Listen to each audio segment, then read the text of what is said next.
Zala. Morning. Welcome to our kitchen. Now you will have to rotation stations frequently until you are fully familiar how the kitchen operates. Please remember to take notes, still work smart, work clean, and ask me questions when necessary, okay? Yes, chef. I know you two have completed our Western culinary course, and I suppose you have learning how to make typical pastas, right? Could you show me how to make one? Pasta's a piece of cake for us. Let's make one with, say, cream sauce. Chef, is there a double cream in the kitchen? Oh boy, no. We don't use double cream in a professional work kitchen. If you want to make your own pasta, you need to do it from scratch, including the sauce. Do you know about the 5 mother sauces in the Western working kitchen? 5 other sauces? Not really. Yeah, okay. Let me talk about that. The 5 mother sauces in Western cooking include bechamel, velouté, brown, hollandaise, and tomato.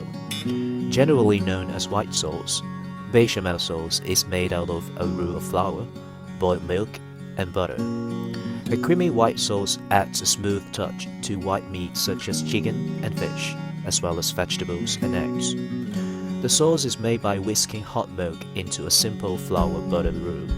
The sauce is then simmered with onion, cloves, bay leaf, and nutmeg until it is creamy and smooth. Proper knife skills not only make cooking and food preparation easier and safer, but also give you a lot more confidence in the kitchen. Before starting, one common practice is to put a damp cloth underneath the cutting board to ensure that it is stable and not moving around while you cut. The rule of thumb for safety is to curl your finger over the vegetable itself to control the blade and protect your fingers. When cross-chopping, it is very important to remember to place one of your hands on top of the knife, keeping the tip of the knife down.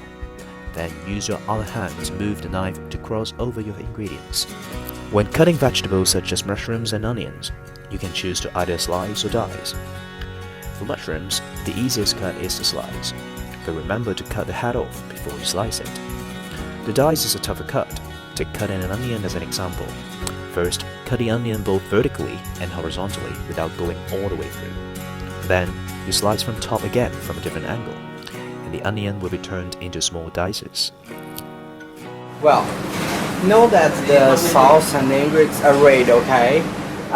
Let's pick the right kind of pasta. The right kind? Can't we choose whatever pasta we want? No, that of course not, okay? There are multiple pastas out there. Just name a few. We have the fettuccine, penne, and the spaghetti. As a professional chef, it's important to pair the sauce and the ingredients with the perfect mix of pasta, okay? And for white cream sauce and bacon, which pasta do you choose? Maybe fettuccine. Oh, it's a good choice. But you know for why? Because fettuccine has an extra taste of egg that lends a richer taste, pairing very well with meat sauce or sauce that are butter, cheese, and cream. Oh, yeah, great. So, as you were cooking the pasta, don't forget to keep the delicate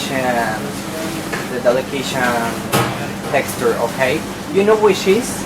Al dente. Well, to be honest, I don't know how to make sure the pasta is al dente. I've seen many chefs in local chachante soak the pasta in ice water after cooking them. No, what are you doing? What are you doing? That will run the texture of the pasta, okay? As the starch will be removed, making the difficult for the sauce to adhere to the pasta, understand? So, what should we do to create al dente pasta? Usually the package gives directions for cooking al dente pasta, but you should always taste the pasta as it is being cooked to know when it is al dente. Begin tasting the pasta after about 6 or 7 minutes. Continue tasting the pasta about every 30 seconds.